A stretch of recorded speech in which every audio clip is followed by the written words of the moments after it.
Salam bahagia untuk kita semua. Namo Buddhaya. Perkenalkan, nama saya Vira dengan NPM 2041348. Saya Vanessa Aurelia dengan NPM 2042138. Kami dari kelas 1 PUMI. Pada kesempatan kali ini kami akan menjelaskan perbuatan baik dan perbuatan buruk. Yang pertama adalah perbuatan jahat atau akusala kama.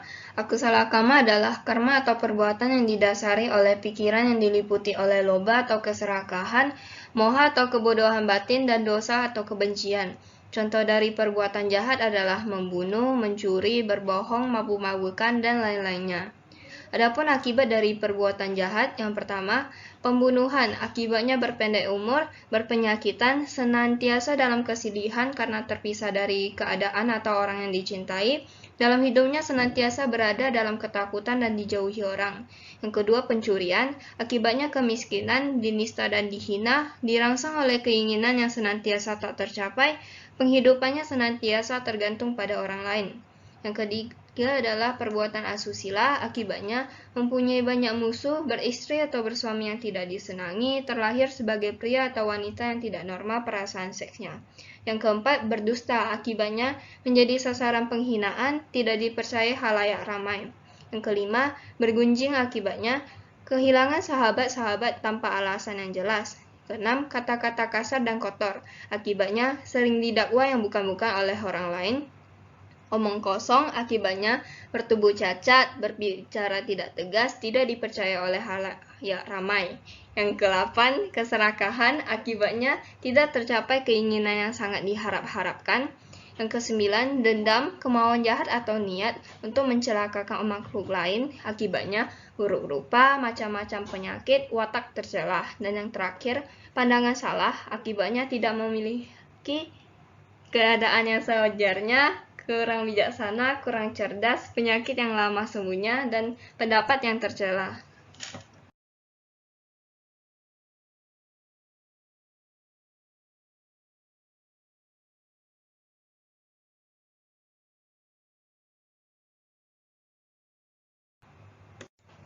Yang kedua ada perbuatan baik atau kusala kama. Kusala kama artinya karma atau perbuatan yang didasari oleh pikiran yang diliputi oleh adosa atau ketidakbencian, aloba atau ketidakserakahan, dan amoha atau ketidakbodohan batin.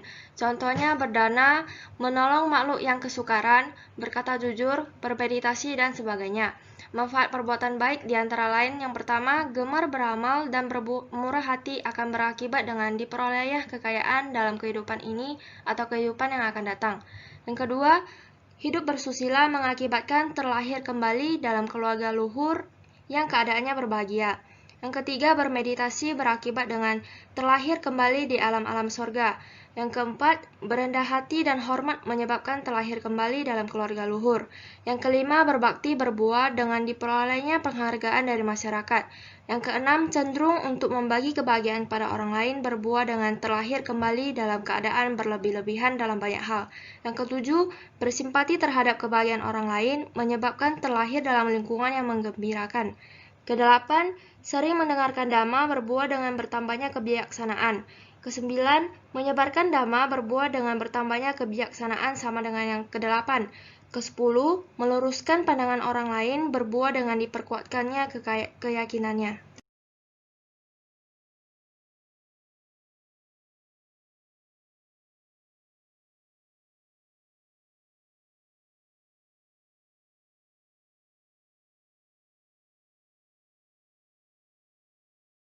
Dari penjelasan sebelumnya, dapat kita ketahui bahwa setiap tindakan yang kita lakukan akan diikuti oleh akibat yang sebanding. Maka, mari kita mulai membuat kebajikan dengan mempraktikkan karma atau perbuatan baik mulai dari sekarang. Dan dapat menjernihkan dan membangkitkan cinta kasih banyak orang. Jika setiap orang bisa bergabung dan memiliki tekad yang sama, maka kebaikan yang akan dicapai tidak terhingga banyaknya.